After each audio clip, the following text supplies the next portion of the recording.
Okay, ఇట్లా calculation చేసుకోవాలి. చాలా అంటే చాలా ఈజీ, మరి మనం ఏదో పెద్ద ఇదేం బ్రహ్మ విజయం కాదు, చాలా అంటే చాలా ఈజీ. చాలా మందికి తెలియదు కాబట్టి తెలియని దాన్ని ఏదో పెద్ద కష్టమని వదిలేస్తారు. ఎప్పుడు కూడా మనకు తెలియనిది ఎప్పుడు కష్టంగానే కనబడుతుంది, కానీ ఒక్కసారి తెలుసుకున్నామంటే ఓ సింతేనా అనుకుంటాం. సో అందువల్ల దేనికి టెన్షన్ పడదు, ప్రతి పాయింట్ మనకు తెలిసిందే ఉంటుంది, కానీ జస్ట్ అది ఎలా చేయాలని తెలియదు కాబట్టి మనలో మనం మొదలు పడిపోయి అది వదిలేస్తాం చాలామంది. సో ఎందుకంటే ప్రతి విషయం చాలా కేర్ఫుల్గా ఆలోచించండి. ఈజీ, ఎంత ఈజీ అంటే సివిల్ ఇంజనీరింగ్ అంటే చాలా ఈజీ, ఆడుకుంటూ చేయొచ్చు. మనకి అరే వచ్చేసారు మీరు, మీకోసమే చేస్తుంది ఇదంతా. అదే ఇందాక అడిగారు కదా, ఏంటి అన్న బ్యాక్ సైడ్ ఎందుకు కలుపుతున్నారు, 4 సైడ్ అనేది ఎందుకు మైనస్ చేస్తున్నారు అడుగుతున్నారు కదా. సో దాని గురించి చెప్దామని. సో చూడండి, ప్రజెంట్ ఏంటంటే ఇది మనది ఆటో లెవెల్ అనమాట. సో ఆటో లెవెల్ దీని ఐ సైడ్ అనమాట ఇది.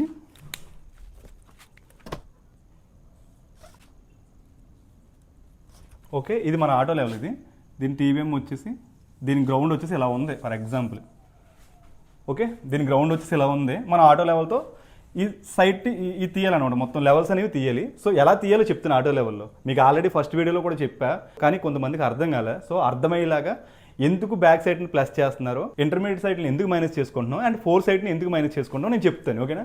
సో ఇది మన టీబీఎం అనమాట. టీబీఎం అనేది టెంపరీ బెంచ్ మార్క్. ఓకేనా. ఇప్పుడు మనం ఒక పర్సన్ వచ్చేసి ఇక్కడ స్టాప్ పట్టుకున్నాడు. ఓకే, దానికంటే ముందు నేనేం చేస్తానంటే ఒక టేబుల్ వేస్తున్నా. Okay, back side, intermediate side, 4 side, HI and RL and remarks. So ఇది టేబుల్. సో ఈ టేబుల్ అనేది ఏంటంటే మొత్తం మీకు కంఠస్థం వచ్చేది ఈ టేబుల్ మ్యాక్సిమం ఇట్లా. సో ఈ టేబుల్ అనేది ఫిక్స్ అయిపోయి ఉంటాం మీ మైండ్లో, back side, intermediate side, 4 side, HI, RL, remarks. ఓకేనా. సో ఇప్పుడు ఏం చేశారంటే ఒక పర్సన్ అనేది ఇక్కడ టీవీఎం మీద ఇన్స్ట్రుమెంట్ సెట్ చేసుకున్నాం మనం. నెక్స్ట్ ఒక పర్సన్ వెళ్ళి బ్యాక్ సైడ్ పట్టుకున్నాడు. సో ఎక్కడైతే టీవీఎం ఉందో దాని మీద పట్టుకున్నాడు. ఆ టీవీఎం యొక్క లెవెల్ ఎంత, ఇది. ఈ లెవెల్ మీకు ఎవరు ఇస్తారో, డిపార్ట్మెంట్ వాళ్ళు ఇస్తారో, లేకపోతే మనం ఎక్కడైనా సరే టీవీఎం ఉంటే దాన్ని క్యారీ చేసుకొచ్చి ఒక చోట పెట్టుకోవాలి. సో అట్లా మనకి టీవీఎం అనేది ఫిక్స్ అయిపోయింది. సో అప్పుడు ఏం చేసాం మనం, ఫస్ట్ బ్యాక్ సైడ్ తీసాం. సో దీని లెవెల్ అంతా 500 కదా. సో దీనికి వచ్చిన రీడింగ్ ఎంత వచ్చిందంటే ఫర్ ఎగ్జాంపుల్ 1.3 వచ్చింది అనుకోండి రీడింగ్. సో ఆ 1 రీడింగ్ అనేది ఇక్కడ కట్ అయింది మనకి 1.3కి. సో దాన్ని ఎక్కడ వేసుకోవాలి మనం, ఇక్కడ వేసుకోవాలి 1.30 అని ఇక్కడ వేసుకోవాలి. వేసుకున్న తర్వాత దీని లెవెల్ ఎంత 500.3 ఆ టీవీఎం మీద. ఓకేనా, 500.3, 300 కాబట్టి 3 వేసుకున్నాం మనం. సో అప్పుడు ఏమవుద్ది, ఇది ఎంత హైట్లో ఉంది ఇన్స్ట్రుమెంట్ హైటు. సో ఇది యాక్చువల్లీ 500.3 అనేది ఈ లెవెల్. ఓకేనా. సో ఇక్కడి నుంచి ఇక్కడ దాకా ఎంత హైటు, 1.3 మీటర్ హైటు. ఓకేనా. సో 1.3 మీటర్ హైట్ కాబట్టి సో దీని హైట్ ఎంత అవుద్ది, 500.3 ప్లస్ 1.3 ఎంత అయ్యిద్ది, 501.6. ఓకే, అలాగా మనకి హెచ్ఐ వస్తుంది. దీని లెవెల్ ఎంత, సో దీని లెవెల్ ఎంత వచ్చింది ఇప్పుడు మనకి 501.600. ఓకే, అయిపోయింది కదా. అయిపోయిన తర్వాత మనం ఏం చేసాం, మధ్యలో లెవెల్ తీసుకున్నాం. సో ఆ పర్సన్ అప్పుడు ఏం చేశాడు, ఇక్కడ లెవెల్ తీసేసి ఈ స్టాఫ్ ఇక్కడ నుంచి తీసేసి ఇక్కడ పట్టుకున్నాడు. ఏదో లెవెల్ కావాలని చెప్పి ఇక్కడ పట్టుకున్నాడు. సో పట్టుకున్న తర్వాత ఏమైంది, ఇక్కడ పట్టుకున్నాడు కదా. సో మనకి రీడింగ్ వచ్చేసి 2.3 వచ్చింది అనుకోండి, 2.15 వచ్చింది అనుకోండి ఫర్ ఎగ్జాంపుల్, 2.15 మీటర్. సో అంటే మనం ఈ హైట్ కంటే ఈ హైటు 2.5 మీటర్ కింద ఉంది. ఓకే, అంటే ఈ హైట్ నుంచి ఈ హైట్ ఎంత కిందకు ఉంది, 2.5 మీటర్ కిందకు ఉంది. సో మనం ఏం చేసాం, ఇది ఇంటర్మీడియట్ సైడ్ కదా. సో ఇంటర్మీడియట్ సైడ్ మధ్యలో వేసుకున్నాం ఎంత, 2.15. ఓకే, మళ్ళీ ఇక్కడ స్టాఫ్ తీసి మనోడు ఇక్కడ పట్టుకున్నాడు. స్టాఫ్ పట్టుకుంటే ఏమైంది, ఇక్కడ ఎంత వచ్చిందంటే రీడింగు 3.05 వచ్చింది రీడింగ్. అంటే ఈ లెవెల్ కంటే ఇక్కడ లెవెల్ కిందకు ఉంది. ఓకేనా. ఈ లెవెల్ అంతా నీకు ఈ లెవెల్ అంతా నీకు ఎంత, ఈ లైన్ అంతా 501.600. ఈ లైన్ అంతా 501.600. ఈ లైన్ అంతా మొత్తం ఈ లైన్ చూసారా, ఈ లైన్ అంతా 501.600. సో అక్కడి నుంచి ఎంత కిందకు వస్తుంది, ఇది 2.1 కిందకు వచ్చింది కాబట్టి హెచ్ఐ అంటే 501 మైనస్ 2.15. ఇక్కడ ఎంత లెవెల్, ఇది 3.05 కాబట్టి ఈ లెవెల్ నుంచి ఇది డౌన్ ఉంది కాబట్టి తీసేస్తున్నాం, అంతే కదా. మనం ఇది హైట్లో ఉంది, సో ఇంత కిందకు ఉంది కాబట్టి తీసేస్తున్నాం. నెక్స్ట్ ఇంకో చోట ఈ స్టాఫ్ తీసుకెళ్ళి ఇక్కడ పెట్టుకున్నాడు. ఓకే, సో ఈ స్టాఫ్ తీసుకెళ్ళి ఇక్కడ పెట్టుకున్నాడు. ఇక్కడ ఎంత వచ్చింది రీడింగు, 4.35 వచ్చింది అనుకోండి. ఓకే, సో ఇక్కడ 4.35 వచ్చింది. నెక్స్ట్ ఇంకా దూరం వెళ్ళేటప్పటికి ఏమైపోద్ది, సో ఇంకా దూరం వెళ్ళేటప్పటికి ఏమైపోయిందంటే ఇంకా స్టాఫ్ కనిపించదు అనమాట. సో ఇప్పుడు ఇంకా కిందకి వెళ్ళింది అనుకో, అప్పుడు ఫర్ ఎగ్జాంపుల్ ఇది స్టాఫ్ అనుకోండి ఇది. సో నెక్స్ట్ స్టాఫ్ ఇక్కడ పట్టుకుంటారు కదా, అంటే మనం చూసామనుకో మనకు కనిపించింది ఇంకా స్టాఫ్ అనేది కిందకి వెళ్ళిపోయింది. అంటే మనకి ఇది మ్యాక్సిమం స్టాఫ్ ఎంతంటే 4 మీటర్ ఉంటుంది, 5 మీటర్ ఉంటుంది, 6 మీటర్ ఉంటుంది. సో డెప్త్ అనేది 6 మీటర్ కంటే అబౌవ్ వెళ్ళిపోతే ఇంకా స్టాఫ్ కనిపించదు. అప్పుడు మనం ఏం చేస్తామంటే ఏదో ఒక 4 సైడ్ తీసుకుంటాం, అంటే మనం ఇన్స్ట్రుమెంట్ షిఫ్ట్ చేసుకోవడానికి ఒక చోట పెట్టుకొని తీసుకుంటాం అన్నమాట. ఫర్ ఎగ్జాంపుల్ ఇక్కడ పెట్టిన స్టాఫ్ ఇక్కడ పెట్టి దాన్ని ఏంటంటే ఒక సిపి పెట్టుకున్నామంటే ఇక్కడ చేంజ్ పాయింట్ ఒక సిపి పెట్టుకుని మనం ఏం చేసామంటే ఇక్కడ పెట్టిన స్టాఫ్. సో ఎందుకంటే మనకు లాస్ట్ కనబడుతుంది కాబట్టి ఇక్కడ పెట్టిన స్టాఫ్ ఇక్కడ పెట్టిన తర్వాత దీని రీడింగ్ వచ్చేసి 5.35 వచ్చింది అనుకోండి. అంటే ఇది కూడా ఎంత ఇది కూడా ఈ లైన్ అంతా ఎంత 501.6 కదా. So 6 minus 3.5. సో ఇప్పుడు ఇది క్యాల్కులేషన్ చేద్దాం రండి. సో ఈ ఎంత 2.15, నెక్స్ట్ ఎంత 3.05, ఓకే, నెక్స్ట్ 4.35, నెక్స్ట్ వచ్చేసి ఎంత వచ్చింది 5.35. కానీ ఇది మన లెవెల్ కాదు, ఒక చోట సిపి. సో దీన్ని ఏం చేసుకుంటా అంటే నేను 4 సైడ్లు వేసుకుంటున్నా. ఎంత 5.35, ఇగో 5.35. సో దీని క్యాల్కులేషన్ ఎలా వచ్చింది మీకు? మన ఆర్ఎల్ ఎంత, ఫస్ట్ టీబీఎం లెవెల్ ఎంత 500.3 ప్లస్ 1.3 ఎంత వచ్చింది 501.6 కరెక్ట్. నెక్స్ట్ దీని నుంచే కదా, అంటే ఈ హైట్ నుంచి కిందకు ఉంది కదా, అంటే ఏం చేయాలి కిందకుంటే మైనసే కదా చేయాల్సింది. సో దీని నుంచి ఇది మైనస్ చేసుకో, మైనస్ 2.15 ఎంత వచ్చింది 499.45. సో దీని ఆర్ఎల్ ఎంత 499.45. Okay, next 3.05 498.55 498.55. నెక్స్ట్ 4.35 497.25. ఈ రిమార్క్స్ ఎందుకంటే ఫర్ ఎగ్జాంపుల్ ఇది ఏ లెవెల్, ఇది బి లెవెల్, ఓకే, ఇది సి లెవెల్. సో మనకి కావాలి కదా, ఇండికేట్ చేయాలి కదా మనం ఎక్కడెక్కడ లెవెల్ తీసుకున్నాం. సో రిమార్క్స్లో A level, B level, C level ఇట్లా రాసుకుంటే మనం ఎక్కడ తీసుకొని తెలుస్తామట. బట్ ఇదేంటి సిపి కదా, సో దీని పక్కన సిపి రాసుకోండి. సో ఆబ్వియస్లీ మనం ఈ ఇన్స్ట్రుమెంట్ కంటే ఇది ఎంత కిందకు ఉంది కదా, ఆబ్వియస్లీ ఇది కూడా మైనస్ చేసుకోవాలి. ఎంత 5.35. సో ఎంత వచ్చింది 496.25. చూడండి 496.25. సో ఇది కూడా వన్ ఆఫ్ ద టీబీఎం. ఇక్కడ ఎలాగైతే మనం టీబీఎం పెట్టామో ఇది కూడా మనం టీబీఎంలో పనిచేస్తానమాట. చూడండి మళ్ళీ మనం ఫ్రంట్కి వచ్చేసాం కదా. సో అప్పుడు ఏం చేసాం, ఇన్స్ట్రుమెంట్ అనేది ఇక్కడ తీసేసి మళ్ళీ ఇక్కడ పెట్టుకున్నాం. ఓకే, ఇన్స్ట్రుమెంట్ అక్కడ తీసేసి ఇన్స్ట్రుమెంట్ ఇక్కడ పెట్టుకున్న తర్వాత ఏం చేసాం, సేమ్ ఇదే కదా లెవెల్. సో ఇక్కడ లెవెల్ ఎంత వచ్చింది మనకి 496.25. సో ఈ లెవెల్ ఎంత 496.25 దీని లెవెల్, ఓకేనా, ఇక్కడ లెవెల్ అనమాట. ఎక్కడైతే స్టాప్ పెట్టాం అక్కడ లెవెల్ 496.25. మళ్ళీ ఏం చేసాం, మళ్ళీ దీనికి మనం బ్యాక్ సైడ్ తీసాం. సో ఇక్కడ వచ్చేసి రీడింగ్ వచ్చేసి 1.05 వచ్చింది అనుకోండి.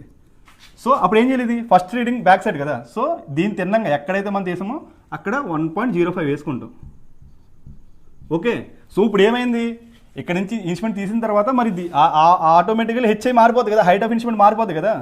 సో దీని హైట్ ఆఫ్ ఇన్స్ట్రుమెంట్ ఎలాగా, ఇప్పుడు దీని హైట్ ఆఫ్ ఇన్స్ట్రుమెంట్ ఎలా వస్తుంది మీకు, ఇప్పుడు మొత్తం అంటే అక్కడ ఉన్న ఇక్కడ షిఫ్ట్ చేస్తాం. సో ఆటోమేటికల్లీ ఇది ఇక్కడ ఎండ్ అయిపోయింది లెవెల్, ఇక్కడ లేదు, అంటే నెక్స్ట్ ఐటమ్ ఇక్కడ నుంచి అనమాట. సో మళ్ళీ మనం ఏం చేసాం, ఇక్కడ కలిపేసుకున్నాం కాబట్టి తర్వాత మళ్ళీ నెక్స్ట్ మన సర్వే కంటిన్యూ అయిపోయింది. మళ్ళీ ఇక్కడ పెట్టాం స్టాఫ్, దీని వచ్చేసి 2.1 వచ్చింది. సో అక్కడ ఏంటంటే ఇంటర్మీడియట్ సైడ్ కదా, సో 2.1 ఇదంతా డి పాయింట్ అనుకోండి. నెక్స్ట్ ఇదంతా సర్వే అయిపోయిన తర్వాత ఇంక మనం ఇంకా సరిపోతుంది, ఈ 4 పాయింట్లు చాలు అనుకుని చెప్పి మనం క్లోజ్ చేస్తాం. క్లోజ్ చేసిన తర్వాత ఏం చేయాలి, మనకు ఆల్రెడీ ఒక చోట వేరే చోట కూడా టీబీఎం ఉంటుంది ఒకటి. ఇక్కడ ఎలాగైతే టీబీఎం ఉందో లెవెల్ ఇచ్చారో డిపార్ట్మెంట్ వాళ్ళు, వేరే చోట కూడా టీబీఎం ఇస్తారు. సో అప్పుడు ఏం చేయాలి, మనం ఆ టీబీఎం దగ్గరికి వెళ్ళి క్లోజ్ చేసుకోవాలి. ఎందుకు క్లోజ్ చేయాలంటే మనం తీసుకున్న లెవెల్స్ అన్నీ ఎప్పుడు కరెక్ట్ అవుతాయి, ఇది ఆల్రెడీ మనకు నోన్ పాయింట్ కదా, ఇదంతా మనకు తెలిసిన పాయింట్ కదా.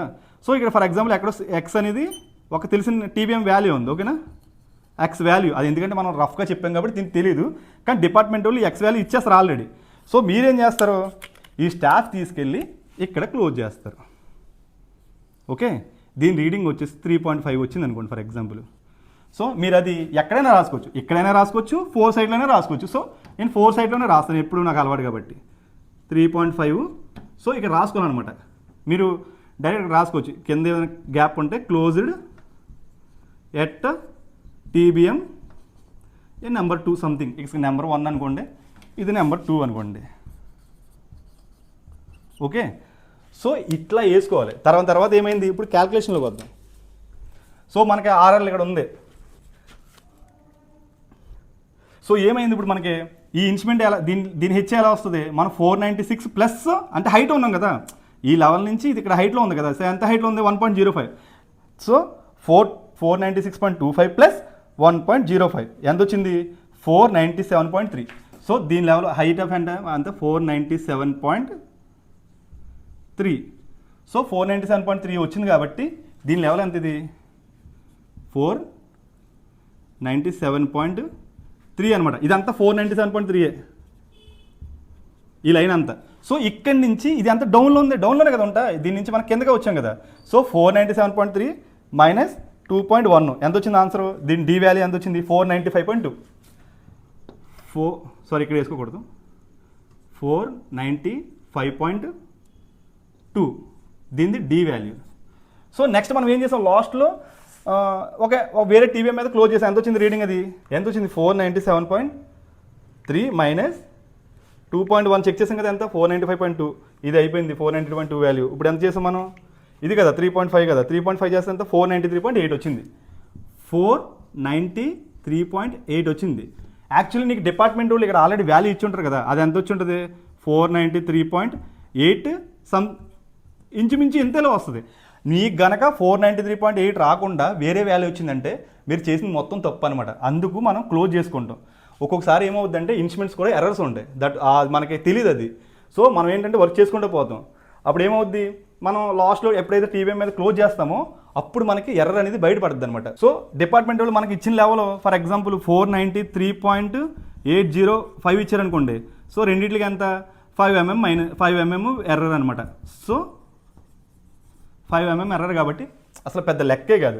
ఫర్ ఎగ్జాంపుల్ ఇది 493.8 కాకుండా 492.8 వచ్చిందనుకో, మీరు ఎక్కడో పప్పులో కాలేసినట్టు, అంటే 1 మీటర్ మీకు ఎక్కడో దెబ్బడిపోయింది. సో మళ్ళీ ఏం చేస్తారు, మళ్ళీ వెనక్కి వెళ్ళి చేసుకోవాల్సింది సచ్చినట్టు. సో అందుకే ఇన్స్ట్రుమెంట్ చెక్ చేసేటప్పుడు చాలా కేర్ఫుల్గా ప్రతి పాయింట్, ప్రతి రీడింగ్ 1కి 2 సార్లు చూసుకోవాలి. అప్పుడే మనం చేసింది కరెక్ట్ అనిపిస్తే. ఇంకా మీకు చేయాలని ఏంటంటే మీ వెనకాల కూడా ఒక అసిస్టెంట్ పెట్టుకోండి. మీరు చూసిన తర్వాత మీ అసిస్టెంట్ కూడా చూపిస్తే ఆడికి కూడా సేమ్ రీడింగ్ వచ్చింది అనుకోండి, ఒకరు తప్పు చేయొచ్చు కానీ ఇద్దరు తప్పు చేయలేరు కదా ఒకేసారి. సో మన రీడింగ్ అనేది కరెక్ట్ అవుద్ది అనమాట. ఎప్పుడు కూడా మనతో పాటు వేరే వాళ్ళని కూడా చూపించడమే కరెక్ట్. ఒకవేళ మీకు బాగా కాన్ఫిడెన్స్ ఉంటే, ఎప్పుడైతే మీకు టీవీఎం లెవెల్ తెలిసిందో అప్పుడు వేరే వాళ్ళు అవసరం లేదు. ఎందుకంటే మనకు ఆల్రెడీ క్యాల్కులేషన్ చేసుకుంటూ వస్తే మనకి ఈ లెవెల్ వచ్చేది కాబట్టి ఇంకా ప్రాబ్లం ఉండదన్నమాట. అలా క్యాల్కులేషన్ చేయాలి. ఇప్పుడు మీకు అర్థమైందా ఎందుకు నేను బ్యాక్ సైడ్ని ప్లస్ చేస్తున్నాను, ఎందుకు ఇంటర్మీడియట్ సైడ్ని మైనస్ చేస్తున్నాను, ఎందుకు 4 సైడ్ని మైనస్ చేస్తున్నాను, మళ్ళీ ఇన్స్ట్రుమెంట్ సెట్ చేసుకున్న తర్వాత బ్యాక్ సైడ్ని ఎందుకు ప్లస్ చేస్తున్నాను, ఇంటర్మీడియట్ సైడ్లో ఎందుకు మైనస్ చేస్తున్నా, లాస్ట్లో 4 సైడ్ని క్లోజ్ చేసేటప్పుడు ఎందుకు మైనస్ చేస్తున్నా. ఇది మ్యాటర్. ఎందుకంటే ఇన్స్ట్రుమెంట్ హైట్ అనేది మనకు తెలియదు కాబట్టి టీవీఎం కంటే ఎక్కువ ఉంటుంది వాల్యూ. సో అందుకు మనం ప్లస్ చేసుకుంటాం. ఎప్పుడైతే ఈ లెవెల్ కంటే ఈ లెవెల్ హైట్ ఉంది కాబట్టి ప్లస్ చేసుకుంటే మనకి ఈ లెవెల్ వచ్చింది. దాని తర్వాత ప్రతి లెవెల్ దాని నుంచి డౌనే ఉంటుంది కాబట్టి ఇలా మైనస్లు చేసుకుంటాం అనమాట. సో ఇలా మనకు ఒక లెవెల్స్ అనేవి తెలుస్తుంది, పొజిషన్ అనేది తెలుస్తుంది అనమాట. సో ఎప్పుడు కూడా ఈ పొజిషన్ తీసిన తర్వాత ఏంటంటే మనకు ప్లాన్ ఉంటుంది కదా, ఇప్పుడు ప్లాన్ వేసుకోవాలి. ఒక ప్లాన్ ఇలా వేసుకొని, ఓకేనా. మన ఇక్కడ టీవీఎం ఉంటుంది కదా, ఇక్కడ టీవీఎం రాసుకోవడం. సో ఫస్ట్ పాయింట్ ఇక్కడ తీసాను, ఏ పాయింట్, బి పాయింట్ ఇక్కడ తీసాను, సి పాయింట్ ఇక్కడ తీసాను, డి పాయింట్ ఇక్కడ తీసాను అని చెప్పి ఇలా ప్లాన్లు వేసుకోవడం వల్ల మీకు ఆ పొజిషన్ అనేది తెలుస్తుంది అనమాట. ఓకే, ఇట్లా క్యాల్కులేషన్ చేసుకోవాలి. చాలా ఈజీ. మరి మనం ఏదో పెద్ద ఇదేం బ్రహ్మ విజయం కాదు, చాలా ఈజీ. చాలామందికి తెలియదు కాబట్టి తెలియని దాన్ని ఏదో పెద్ద కష్టమని వదిలేస్తారు. ఎప్పుడు కూడా మనకు తెలియంది ఎప్పుడు కష్టంగానే కనబడుతుంది, కానీ ఒక్కసారి తెలుసుకున్నామంటే ఓ సింతేనా అనుకుంటాం. సో అందువల్ల దేనికి టెన్షన్ పడద్దు. ప్రతి పాయింట్ మనకు తెలిసిందే ఉంటుంది, కానీ జస్ట్ అది ఎలా చేయాలని తెలియదు కాబట్టి మనం మదన పడిపోయి అది వదిలేస్తాం చాలామంది. సో ఎందుకంటే ప్రతి విషయం చాలా కేర్ఫుల్గా ఆలోచించండి. ఎంత ఈజీ అంటే సివిల్ ఇంజనీరింగ్ అంటే చాలా ఈజీ, ఆడుకుంటూ చేయొచ్చు. మనకి ఇంట్రెస్ట్ ఉందంటే ఏదైనా చేయొచ్చు. అంతేగాని ప్రతి వాళ్ళు ఇది చేస్తారు అది చేస్తారని కాదు, ఎవరైనా చేయగలదు. సో మనకేంటంటే సబ్జెక్ట్ తెలియాలి అంతే. సబ్జెక్ట్ వచ్చిందంటే ఎవరైనా చేయొచ్చు. ఇదేమన్నా పెద్ద బ్రహ్మ విద్య. దీంట్లో చిన్నప్పుడు కూడుకులు తీసివేతలు ఉన్నాయి, ఇందులో ఏమన్నా పెద్ద గుణకారాలు కూడా ఉన్నాయా? దీనికి కలపడం, దీని నుంచి తీసేయడం, దీనికోసం మనం ఇంత ఇదైపోతారు అనమాట. ఎందుకు మీరు ఇందాక అది అంటున్నారు, ఎందుకు కలుపుతున్నారు, ఎందుకు మేనేజ్ చేస్తారని ఎందుకు ఆరాటపడిపోతారు. ఇంతే, సింపుల్, చాలా సింపుల్. ఏ విషయం అయినా సరే చిన్నదిగానే చూడండి. అది మనకు రాదంటే, అది మనకు తెలియదంటే అదేదో పెద్ద బ్రహ్మ విద్య కాదు. తెలియదంటే తెలియదు అంతే.